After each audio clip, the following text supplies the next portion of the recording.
ఈరోజు మీతో మాట్లాడేటువంటి అంశం ఏంటంటే జీవాత్మ అన్నటువంటి విషయం పైన కొన్ని విషయాలు చెప్తాను. మనమంతా ధ్యానం చేస్తున్నాము. ఈ ధ్యానంలో ప్రధానమైనటువంటి 3 దశలు వచ్చి ధారణ, ధ్యానము, సమాధి.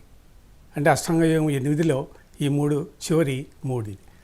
ఇందులో ధారణ మొదటిది అన్నమాట. ధారణ అంటే ఏకాగ్రత, కేంద్రీకృతం చేయడం. అంటే మన ఆలోచన కానీ, దృష్టి కానివ్వండి, కాన్సన్ట్రేషన్ కానీ దేనిపైన ఉండాలి అనేదాన్ని మనము ధారణ అంటాం. అంటే ధారణ శరీరం బయట ఉండేటువంటి వస్తువులు, అంటే పటము, మందిరము, గుడి, గురువు, ఇవన్నీ ధారణలు అంటాం. ఇవన్నీ బాహ్య ధారణలు. మనకు కావాల్సింది అంతర్ధారణ. ధారణ అంటే అంతరంగా ఉండాలి. అంటే నీ మనసు దేనిపైన కేంద్రీకరించి ఉంది అన్నదే ధారణ. ఇక్కడ దీని సందర్భంగా మనకు వచ్చేవాళ్ళు ఎవరంటే జీవాత్మ అని. అంటే ఆత్మపైన ఉండాలి మన యొక్క ధారణ, కేంద్రీకృతం. జీవుడు అంటున్నాం. మరి జీవుడు ఎవరు, జీవాత్మ ఎవరు? దీని గురించి మనకు అర్థమైతే మొత్తం సబ్జెక్ట్ అంతా మనకు అర్థమైనట్లే. గుర్తుపెట్టుకోండి, మనం ధ్యానం చేస్తున్నాం, నేను ధ్యానం చేస్తున్నాను అంటుంటాం. మనం ధ్యానం చేయడం లేదు. శరీరంతో కూర్చొని ధ్యానం చేసేది కాదు. ధ్యానం చేసేదే జీవుడు. ధ్యాన ఫలితాలు కూడా జీవునికే. ధ్యానం మనం జీవాత్మతో, జీవునితో చేయించాలి. అదే ఫలితం. కాబట్టి భౌతికంగా కూర్చొని నేను ధ్యానం చేస్తున్నాను అన్న ప్రసక్తి ఉండదు. కాబట్టి మనం చేయించేది ఉంటుంది. ధ్యానం చేసేది జీవుడే, ధ్యానానికి ఫలితం కూడా జీవుడే. మన మొత్తం ధ్యాన ప్రయత్నంలో, ప్రయోగంలో లేదా ఆధ్యాత్మిక జీవితంలో మనం తెలుసుకోవాల్సిన విషయం ఏంటంటే ఆ జీవుని గురించి తెలుసుకోవడమే. ఆ జీవుని గురించి తెలుసుకుంటే సర్వం మనకు అర్థమైనట్లే. ధ్యానం మనం ఎందుకు చేస్తున్నామంటే పరమాత్మను పొందడమే, ఆత్మను పొందడమే. మరి ఈ ఆత్మ ఎవరు, ఎక్కడ ఉంది, ఏ రూపంలో ఉంది అంటే జీవరూపంలో ఉంది. ఆ జీవమే జీవుడు. కాబట్టి మన యొక్క ధారణ జీవుని పైన ఉండాలి. మన గ్రంథాలు చెప్తున్నాయి, జీవ వేద బ్రహ్మైవ భవతి అని చెప్తాయి. అంటే ఏమిటి అర్థము? నువ్వు జీవాన్ని గురించి తెలుసుకుంటే నువ్వు బ్రహ్మతో సమానము. మన సాధనలు, ప్రయత్నాలని దేని కొరకి? ఆ పరమాత్మను తెలుసుకోవడానికే. ఆత్మను తెలుసుకోవడమే, ఆ పరబ్రహ్మ గురించి తెలుసుకోవడమే. ఆ పరబ్రహ్మ నీలోనే ఉన్నాడు, జీవరూపంలో ఉన్నాడు. కాబట్టి జీవవేద బ్రహ్మైవ భవతి, ఆత్మవేద బ్రహ్మైవ భవతి. నీ ఆత్మ నువ్వు తెలుసుకుంటే పరమాత్మ తెలుసుకున్నట్లే. నీ ధ్యానం యొక్క ప్రయత్నము, నీ ధ్యానం యొక్క కృషి, దాని ఫలితాలు అన్నీ నువ్వు తెలుసుకోవడంలోనే ఉంటుంది. కానీ సాధించి తెలుసుకునేది ఏమి ఉండదు. మన ముందు భగవంతుడు ఎవరు అనేది ఖచ్చితంగా తెలుసుకోవాలి. దేవుడు ఎవరు, ఎక్కడున్నాడు, ఏ రూపంలో ఉన్నాడు, మన సాధనా విధానం ఏంటి అని తెలిసిన తర్వాతనే మనం ధ్యానాన్ని దిగాలి. కాబట్టి ఈ జీవుని తెలుసుకుంటే మన ధ్యాన ఫలితాలన్నీ వచ్చినట్లే. ఆ జీవమే మనకు జీవుడు అని పిలుస్తాం అన్నమాట. జీవవేద బ్రహ్మయో భవతి అంటే జీవజ్ఞానమే బ్రహ్మజ్ఞానం. మీకు మౌనంలో చెప్పాను. మీకు ధ్యానానికి ప్రధానమైన మూల వస్తువు జ్ఞానం అని. ఆ జ్ఞానమే జీవజ్ఞానం, ఆత్మజ్ఞానం. కాబట్టి ఆ జ్ఞానం చేరిన తర్వాత మనం చేసేది ధ్యానం. కాబట్టి జీవజ్ఞానమే బ్రహ్మజ్ఞానం. ఆ జ్ఞానాన్ని మనము తెలుసుకోవాలి. ఈ జీవుని మనం తెలుసుకోవాలంటే జీవునికి ఉండే దశలన్నీ మనం చూడాలి. 7 దశలు ఉంటాయి. జీవరూపానికి రావడానికి 7 దశలు ఉంటాయి. బ్రహ్మ, పరబ్రహ్మ, ఆత్మ, జీవాత్మ, జీవుడు, జీవి. ఇవన్నీ వేరు వేరు రూపాలుగా వేరు వేరు పేర్లతో మనకు కనిపిస్తూ ఉంటాయి. ఇవన్నీ వేరు కాదు. ఈ 7 ఒకటే రూపమే. మనం వేరుగా కనిపిస్తుంటాయి, మనం వేరుగా అనుకుంటూ ఉంటాం. కానీ ఇవన్నీ ఒకటే. ఇన్ని పదాలు ఉండి, ఇన్ని అర్థాలు ఉండి మనం చదువుతూ ఉంటే మనం ఏం సాధించాలో, ఏం చేయాలి, ఏ పదాన్ని ఏ భావం మనకు తెలియదు. అందుకని ఫలితాలు మనం పొందలేకపోతున్నాం. ఇవన్నీ ఒకటే భావానికి సంబంధించినటువంటి వేరు పదాలు. ఈ 7 ఒకటే రూపము, ఒకే ఆత్మ అనేక రూపాలుగా ఉంది అని తెలుసుకోవాలి. బ్రహ్మ, పరబ్రహ్మ 2 ఒకటే, వేరు కాదు. పరబ్రహ్మ, ఆత్మ 2 ఒకటే. పరబ్రహ్మ యొక్క రూపమే ఆత్మ. పరబ్రహ్మ ఆత్మశక్తితో కూడి ఉన్నాడు. ఆ ఆత్మశక్తిలో కొద్ది భాగమే ఆత్మ. ఆత్మ, పరబ్రహ్మ 2 ఒకటే. పరబ్రహ్మ నిర్గుణము, నిరాకారం, ఉపాధులు ఏమీ లేవు. తెలియదు మనకు. ఆయన అంటే ఎవరు చూడలేదు ఇంతవరకు. క్రియారూపంలో ఉండేటువంటి పరబ్రహ్మ ఎవరంటే ఆత్మ. క్రియాశీల శక్తితో ఉంటుంది. అది ఆత్మ అన్నమాట.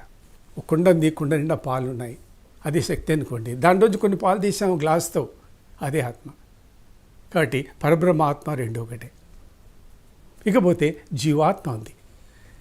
జీవాత్మ అంటే ఏమిటంటే జీవాణు ఉంది, జీవాణు నుంచి జీవాత్మ వచ్చింది. ఈ అణు కూడా పరబ్రహ్మ స్వరూపమే, దాన్ని మనం కుండలిని అంటాం. ఆ పరమాణువు ఆత్మ యొక్క సంయోగంతో జీవాత్మ అయింది. ఈ జీవాత్మ ఎప్పుడైతే ప్రాణం ధరిస్తుందో, ప్రాణం దానికి ఆవాహన అవుతుందో, ఈ జీవాత్మనే జీవుడవుతాడు. ఆ జీవుడే జీవి. కాబట్టి ధ్యానం చేసేది జీవినే. కాబట్టి జీవాత్మకు జీవునికి రెండింటి మధ్య డిఫరెన్స్ ఏమిటంటే ప్రాణం కలిగి ఉన్న జీవాత్మ జీవుడు. ఇవన్నీ ఒకే భావమే. ఒకే భావానికి సంబంధించిన వేరు వేరు పదాలు, అంటే రూపాలు మార్చుకుంటూ పోతూ ఉంటుంది. ఎందుకు రూపాలు మారుతూ ఉంటాయి అంటే పరమాత్మునికి ఒక ఉపాధి ఉంది, కార్యకారణ ఉపాధులు ఉన్నాయి. కారణం ఉంది భగవంతునికి, కార్యం ఉంది, కార్యరూపాలు ఉన్నాయి, ఉపాధులు ఉన్నాయి, వ్యాపకం ఉంది, వ్యాపకాలు ఉన్నాయి.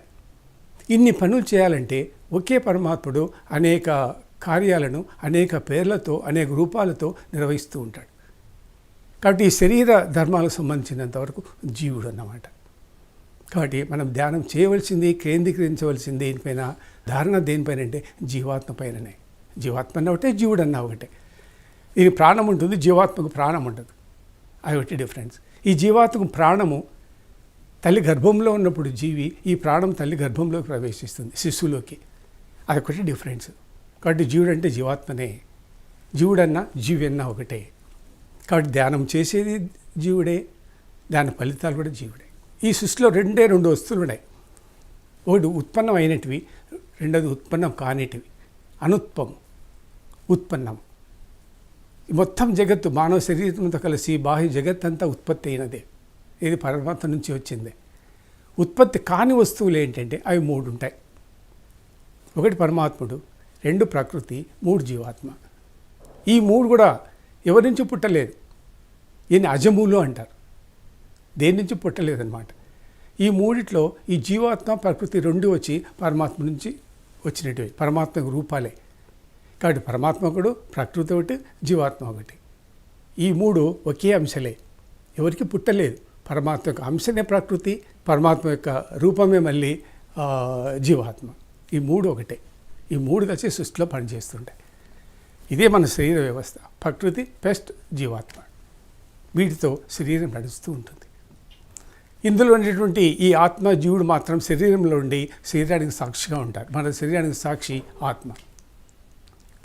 ఈ జీవాత్మ అన్నది కర్మలు చేస్తూ ఉంటుంది, ఈ ఆత్మ గమనిస్తూ ఉంటుంది. ఈ ప్రకారం మనము ఈ యొక్క ధ్యానంలో ఈ జీవస్థితిని కనుక్కోవాలి. ఈ జీవస్థితిని కనుక్కొని ధ్యానం చేసి ఫలితాలు పొందిన వాళ్ళు చాలా తక్కువ మంది ఉంటారు. జీవజ్ఞానము, ఆ జీవజ్ఞానం బోధించేవాళ్ళు లేరు, ఆ క్రియా విధానం కూడా తెలియదు. కాబట్టి ఈ జీవుడు అంటే పరమాత్మ యొక్క అంశయే, అణువే. పరమాత్మ నుంచి ఉత్పన్నమైనటువంటి ఒక అణువే జీవాణువుగా అవుతుంది, జీవాత్మగా అవుతుంది, తర్వాత జీవుడిగా అవుతుంది, మళ్ళీ జీవిగా అవుతుంది. ఒకే ఆత్మ అనేక రూపాలు పొందుకుంటూ మార్పు చెందుకుంటూ వస్తుంది, వచ్చి చివరకు జీవునిగా ఉండిపోతుంది అన్నమాట. అది జీవాత్మ. ఈ జీవుడు పరమాత్మతో సంబంధం కలిగి ఉంటాడు, ఉపాధి కలిగి ఉంటాడు జీవునితో. ఏ ఉపాధి కలిగి ఉంటాడంటే ప్రాణం, ప్రాణ సంబంధం ఉంది. జీవాత్మలో ప్రాణం ఉంది, అందుకే జీవుడైనాడు. కాబట్టి ఈ ప్రాణం అనేది పరమాత్ముడే. ఈ పరమాత్ముడే జీవాత్మతో సంబంధం ఏర్పరచుకొని ఈ జీవాత్మకు ప్రాణం పోస్తాడు. ప్రాణం పోసిన తర్వాత జీవాత్మ జీవుడు అవుతుంది. ప్రాణమే ప్రధానం. ఈ ప్రాణం ఏదంటే పరమాత్ముడే.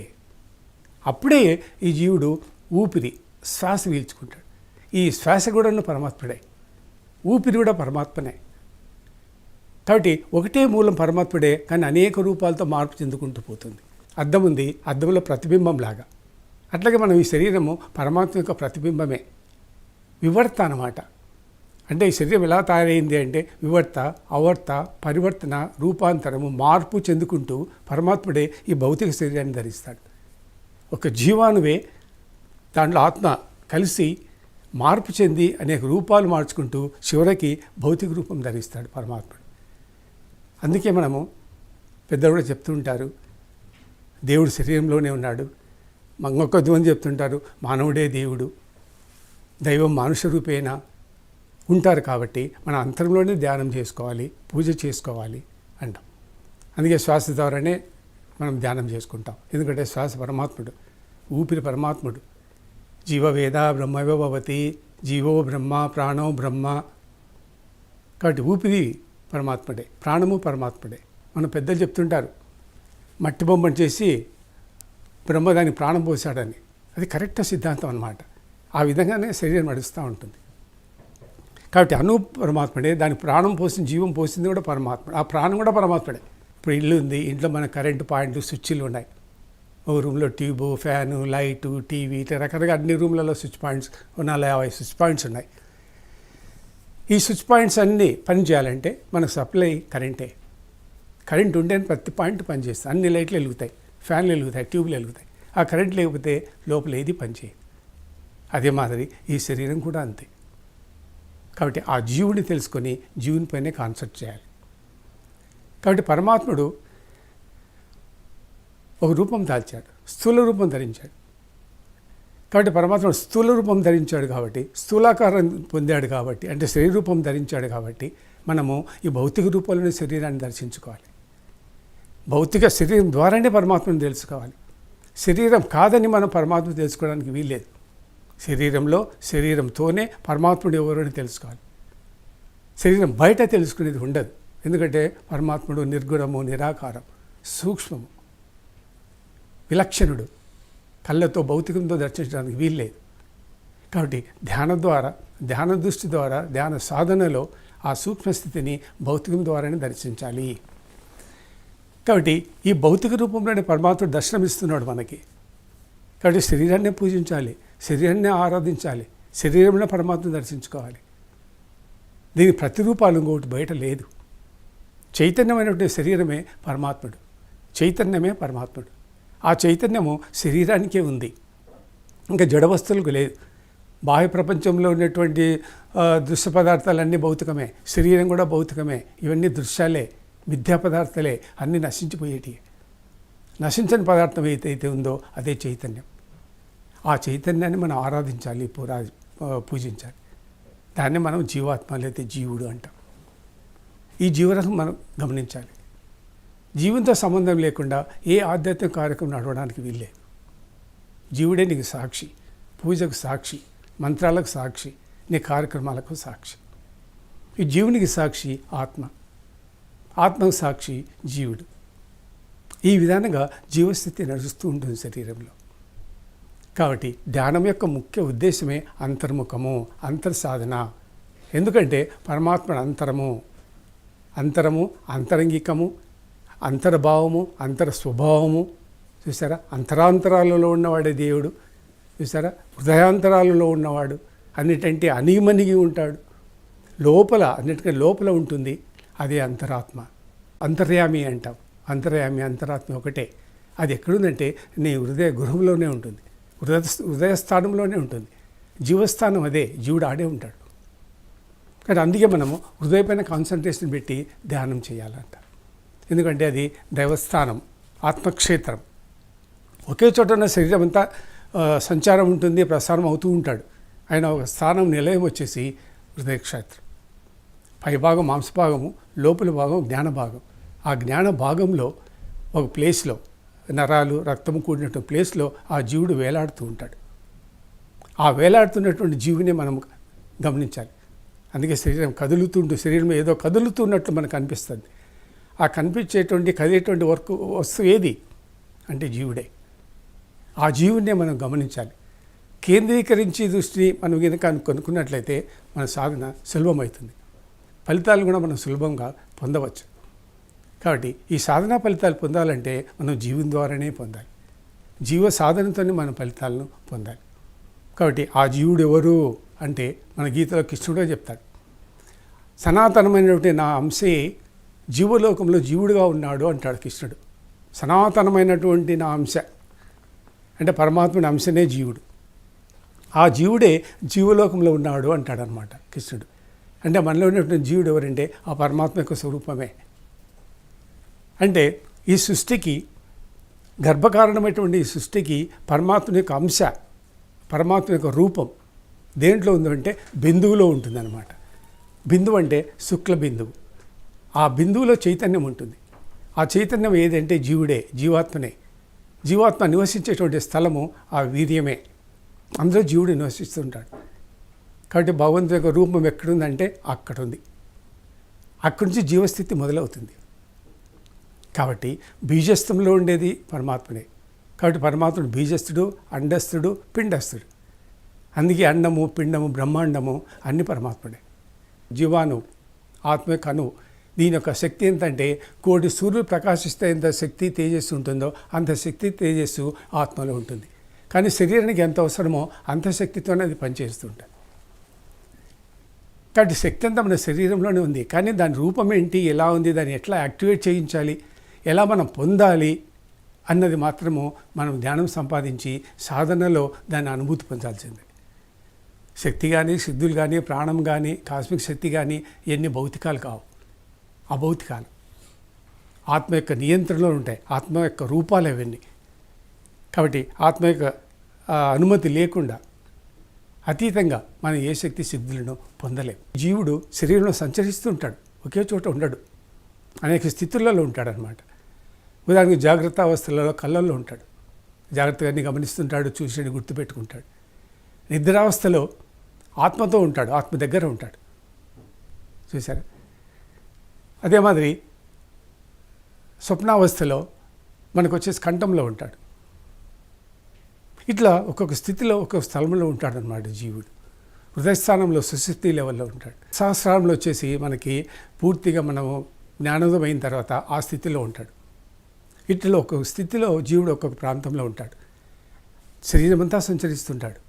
జీవుని యొక్క పరిమాణం సైజు అణు మాత్రమే ఉంటాడు, ఎక్కువ ఉండదు. ఆ అణువు యొక్క ప్రమాణం ఎంత అంటే మన వెంట్రుక సైజు ఎంత ఉందో దాన్ని మళ్ళీగా 1000 భాగాలు చేస్తే ఎంత చిన్నది ప్రమాణం అవుతుందో అంత సైజు ఉంటాడు జీవుడు. శరీరం అంతా సంచరిస్తూ ఉంటాడు. ఒకే చోట ఉన్న శరీరం అంతా ఆ ప్రాణశక్తి, జీవశక్తి ప్రసారం అవుతూ ఉంటుంది. ఉదాహరణకని మనం శరీరంలో ఏదో ఒక భాగంలో సెంటు పట్టించుకున్నాం అనుకోండి, ఇక్కడే పట్టించుకున్నాం అనుకోండి, ఈ సెంటు శరీరం అంతా వాసన వస్తూ ఉంటుంది, కానీ అది ఎక్కడుందో తెలియదు.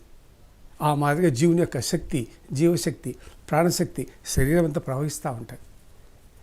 ఆ ప్రవాహం మనం కనుక్కోవాలి. జీవుడు ఎక్కడెక్కడ ఏ ప్రాంతంలో ఉన్నాడు, జీవుని మనం ఎలా నడుపుకోవాలి, ఏ ప్రయోజనాలకు ఉపయోగించుకోవాలి అని. ఎందుకంటే జీవుడి శరీరం నుంచి బయటకు వెళ్ళిపోతాడు మరణ సమయంలో. నవరంధ్రాల ద్వారా జీవుడు శరీరం నుంచి బయటకు వెళ్ళిపోతాడు. ఒక్కొక్క రంధ్రంలోంచి బయటికి వెళ్ళేటప్పుడు మనకు ఒక్కొక్క రకమైనటువంటి పరలోకాలు పోతుంటాం. పితృలోకమని, బ్రహ్మలోకము, సూర్యలోకము, చంద్రలోకమని. కాబట్టి ఆ జీవుడు ఏ రంధ్రం నుంచి వెళ్ళిపోతున్నాడో దాన్ని బట్టి మనకు లోకాలు లభిస్తాయి. కాబట్టి జీవుడు ఎలా వెళ్తున్నాడు, ఏ రంధ్రం ద్వారా వెళ్ళిపోతున్నాడో మనం కనుక్కోవాలి. ఏ రంధ్రం నుంచి జీవుడు మన సమయంలో శరీరం నుంచి బయటపోతాడో ఆ అవయవం నశించిపోతుంది. అది గుర్తుపెట్టుకోవాలి. బతుకున్న వాళ్ళు కానీ, సాధన చేసేవారు కానీ, మరణ సమయంలో ఎవరైనా ఒక వ్యక్తి బెడ్ పై నుండి ఇంకా అబౌట్ టు డై, మరణిస్తాడు అనేటువంటి సమయం ఉన్నప్పుడు ఆ అవయవం నశించిపోయి ఉంటుంది. ఇప్పుడు జీవుడు కళ్ళలోంచి పోతాడు అనుకోండి, మరణ సమయంలో వాడి కళ్ళు ఉండవు. చెవుల్లోంచి పోతుంటాడు అనుకోండి, వాడు మూగివాడై ఉంటాడు. ఇంకొక రంధ్రంలో పోయి ఉంటాడు అనుకోండి, ఆ రంధ్రం డెడ్ అయిపోయి ఉంటుంది. దాన్ని మనం అపాదం అంటాం. ఏ రంధ్రంలోంచి జీవుడు శరీరంలోంచి బయటిపోతున్నాడో దాన్ని అపాదము అంటాం. గమనం, జీవుని యొక్క గమనం ఎలా పోతాడో అలా పోతుంటాడు. కాబట్టి ఈ జీవుడు శరీరంలో సంచరిస్తుంటాడు, బయట సంచరిస్తుంటాడు. శరీరంలో నాడులంతా సంచరిస్తుంటాడు, బాహ్యంలో కూడా సంచరిస్తుంటాడు. మనం అనుకుంటాం జీవుడు స్థిరంగా ఒకే చోట మన శరీరంలో ఉన్నాడని. కాదు, బాహ్యంలో అన్ని చోట్ల సంచరిస్తుంటాడు. ఇంకొక శరీరంలోకి పోతాడు, ఇంకొక లోకాలకు పోతాడు, పరలోకాలకు పోతాడు, పుణ్యలోకాలకు పోతాడు. తర్వాత ట్రాన్స్యోగంలో మనము ఇతర గ్రహాలకు వెళ్ళొచ్చు, జీవాత్మను, జీవప్రజ్ఞను తీసుకొని. ఇట్లా అనేక లోకాలలో జీవుడు ప్రయాణం చేస్తుంటాడు. ఎందుకంటే జీవునికి గతి గమనాలు ఉన్నాయి. కాబట్టి జీవుడు అన్నవాడు పరమాత్మనే. వింటాడు, కదులుతాడు, స్పర్శ అర్థమవుతుంది, అన్ని జీవునియే. మనసు, చిత్తము చూసారా, బుద్ధి, అహంకారము జీవునియే. తర్వాత ఇంద్రియ వృత్తులు, మనోభావాలు, మనోవృత్తులు, చిత్త వృత్తులు ఇవన్నీ చేసేది జీవుడే. అరిషడ్ వర్గాలు ఉంటాయి, ఈ అరిషడ్ వర్గాలు కూడా జీవునికే ఉంటాయి. అదే మాది మనకు సత్వ రజ స్తమో గుణాలు ఉంటాయి, ఇవన్నీ జీవునివే. కాబట్టి ఈ జీవుని మనము అనేక పేర్లతో పిలుస్తుంటాం. మొత్తం శరీర వ్యవస్థ, ఆధ్యాత్మిక వ్యవస్థ జీవుడే. మరణించిన తర్వాత ఇదే జీవుని మనము ప్రేతాత్మ అని పిలుస్తాం. ప్రేతము, దయ్యము, భూతం అని పిలుస్తాం. ఆ ప్రేతాత్మనే అది. ఆ జీవుని మనం ప్రేతాత్మ అంటాం, భూతము అంటుంటాం. భూతం అన్నది లేదు, అది మన యొక్క ఊహ అన్నమాట, అంతే. శరీరం వదిలిన జీవాత్మ, శరీరం లేని ఆత్మ రెండు ఒకటే. భూతాత్మ అంటే, భూతం అంటే గతించిన కాలంలో. గతించిన కాలంలో ఏ శరీరం అయితే ఉందో ఆ శరీరం మరణించిన తర్వాత ఉండదు కాబట్టి ఈ జీవుడు ఆ భూతాన్ని చూస్తూ ఉంటాడు. భూతం అంటే జీవాత్మ లేని శరీరం అన్నమాట. గతించిన శరీరాన్ని గురించి ప్రస్తుత జీవి ఆలోచన చేస్తుంటాడు. ఇది నా శరీరం ఎక్కడుంది, పాత శరీరం అని. కొత్త శరీరం కొరకు వెతుకుతూ ఉంటాడు. అదే ఆ జీవుని కొరకే.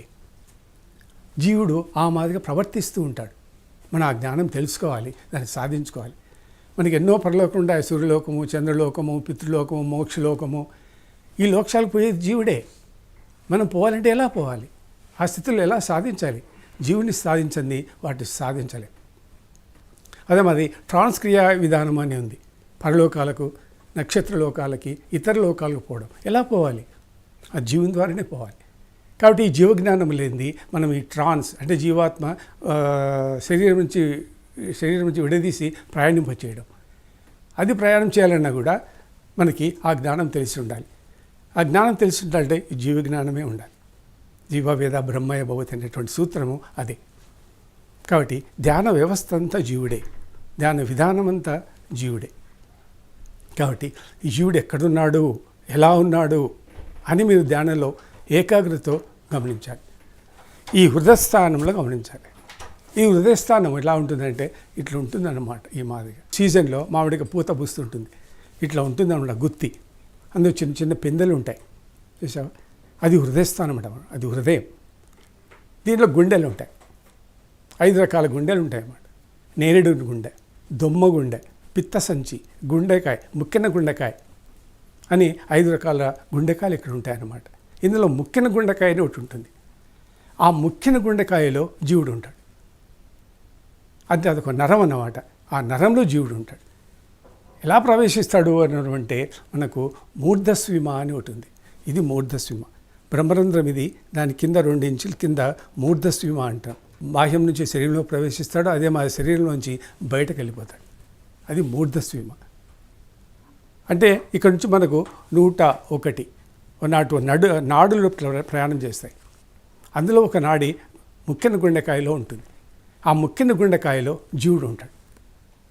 ఆడ ఒక తేమ ఉంటుంది ఆ నాడీ పదార్థంలో. ఆ నాడీ పదార్థం తేమలో జీవుడు తేలాడుతూ ఉంటాడు.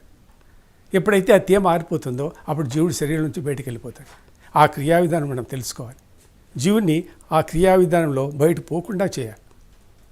కాబట్టి మనం మరణం తప్పించుకోవాలంటే ఏం చేయాలంటే ఆ జీవుని నశింపచేయాలి. జీవుడి శరీరంలో ఉన్నంతకాలము నీకు మరణం తప్పదు. కాబట్టి ఈ జీవుడి శరీరం నుంచి బయట పోకుండా చేయడమే మోక్షం. అంతే కదా. శరీరం జీవుడు వదిలాడంటే పునర్జన్మ తప్పదు. మోక్షం రావాలంటే జీవుడి శరీరంలోనే నశించిపోవాలి. దీన్ని మన ఈదరి ప్రాణమయ శరీరం అంటాం. ఈ ప్రాణమయ శరీరంతో జీవుడి శరీరం నుంచి బయటికి పోతాడు. కాబట్టి ధ్యానంలో మనం ఏం చేయాలంటే ఈదరిక్ బాడీ, ఈ ప్రాణమయ శరీరాన్ని నశింపచేయాలి. నశింపచేస్తే ఈ జీవుడి శరీరం నుంచి బయటకు పోవడం ఉండదు. ఈ జీవాత్మ అనేది కాలక్రమేణా నశించిపోతుంది, పునర్జన్మ ఉండదు.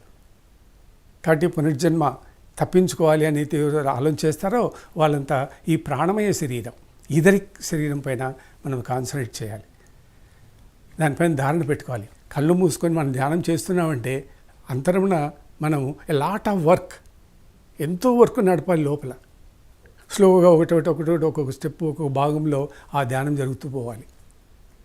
కాబట్టి కేవలం కూర్చొని ధ్యానం చేస్తున్నామంటే అది జడస్థితి అని అర్థం. అంటే భౌతికంలో శరీరంతో చేస్తున్నాం. జడం అంటే చైతన్యం లేని స్థితి. చైతన్యం అంటే ఆత్మశక్తితో చేసేది, జీవుడితో చేసేది. నువ్వు జీవుడు కలిసి పనిచేయాలి. ఈ ఇంద్రియాలు నీ శరీరంతో సంబంధం కలిగి ఉంటుంది కాబట్టి మనస్సు, బుద్ధి, చిత్తం, అహంకారం తదితర 96 తత్వాలు ఇవన్నీ జీవునితో సంబంధం ఉంటుంది కాబట్టి మీరు జీవితోనే ధ్యానం చేయాలి. కాబట్టి అంతర్మున చేసేది జీవుడే, దాని ఫలితాలు కూడా జీవుడే. శరీరానికి ఏ ఫలితాలు ఉండవు. మరణస్థంలో శరీరం ఒకటి నశించిపోతుంది అంతే. మన ధ్యాన ఫలితాలు ఎవరికి పోతాయి? జీవునికే పోతాయి. జీవుడే అనుభవిస్తాడు అవి మరుజన్మలో. కాబట్టి మనకి ఈ బెనిఫిట్స్ వచ్చాయి, నేను ఇది చూశాను, అది చూశాను, ఆసక్తులు వచ్చాయి, వీళ్ళు కనిపించారు, వాళ్ళు కనిపించారు. ఇన్ని భౌతిక విధానాలే. పరమాత్మను పొందడానికి సూచించినటువంటి, రూపొందించినటువంటి ఒక విద్య ఇది ధ్యానం అన్నది. ఇది ప్యూర్ అంతరమైంది, అంతరంగమైంది, అంతరంగికమైంది, అంతరాంతరాలకు సంబంధించింది. అంటే అన్నిటికీ లోతులో ఏదుందో నీ శరీరంలో అదే మనము అంతర్యామి, అంతరాత్మ అంటాం.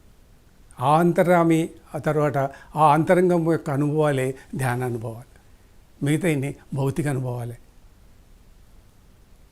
కాబట్టి మనం ఏం సాధించాలి, మన ధ్యేయం ఏంటి, మనం ఏ అనుభూతులు పొందాలి అనే దానిపైన మీరు ముందు నిర్ణయం తీసుకోవాలి. ధ్యానాన్ని కూర్చునే ముందు, కూర్చున్న తర్వాత కల్పించుకొని ఊహించుకొని ఫలితాలను వర్ణించడం కాదు. అంతరంగంలో ఉండేటువంటి అనుభవాలే చెప్పాలి. జీవుడెవరు, జీవాత్మ ఎవరు, అణువు ఎవరు, జ్యోతి ఏంది, జ్యోతిర్మయ ఏది, అంతర్జ్యోతి ఏది, జీవుడు ఎలా ప్రయాణం చేస్తున్నాడు, వారిని ఎలా మనం కంట్రోల్ చేయాలి, ఎలా నియంత్రించుకోవాలి, మన శక్తులను సిద్ధుల నుంచి ఆత్మ నుంచే పొందాలి, ఆత్మ నుంచి ఎలా పొందాలి, బాహ్య ప్రపంచం నుంచి మనకు లభించవు. పారమార్థిక ప్రయోజనాలు కానివ్వండి, లౌకిక ప్రయోజనాలు కానివ్వండి, ఇవన్నీ మనకి ఏమీ లభించవు. కాబట్టి ఈ పొందవలసినటువంటి సిద్ధులు, శక్తులను మనము ఆత్మ ద్వారానే పొందాలి. కాబట్టి ఇది అంతరంగంలోనే, అంతరాత్మ ద్వారానే పొందాలి. ఇవన్నీ జీవునికి సంబంధించినటువంటి విద్యలు. అందుకే జీవాత్మని గురించి మనం తెలుసుకోవాలి. కాబట్టి ఈ ప్రకారం ఈ జీవజ్ఞానము అన్నది, బ్రహ్మజ్ఞానం అన్నది, ఆత్మజ్ఞానం అన్నది చాలా పెద్ద సబ్జెక్టు. ఈ జ్ఞానం పూర్తిగా మొదలు మీకు మౌనంలో ఇంతకుముందు మారు చెప్పాను, జ్ఞానం ప్రధానమని. ఈ జ్ఞానంలో ఈ జీవజ్ఞానం కూడా ఒక భాగం. దీన్ని సంపాదించిన తర్వాత మీరు ధ్యానంలోకి దిగండి, మీకు మంచి ఫలితాలు ఉంటాయి.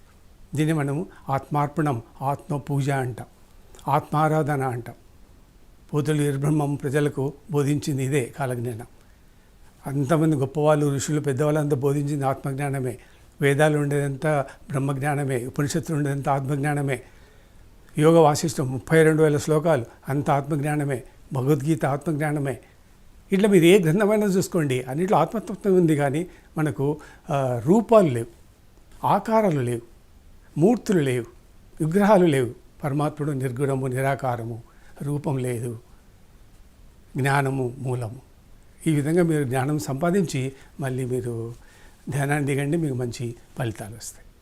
కాబట్టి ఈ యొక్క సూచనలతో మీరు ముందుకు సాగండి. మరికొన్ని విషయాలతో మళ్ళీ కలుసుకుందాం. నమస్తే.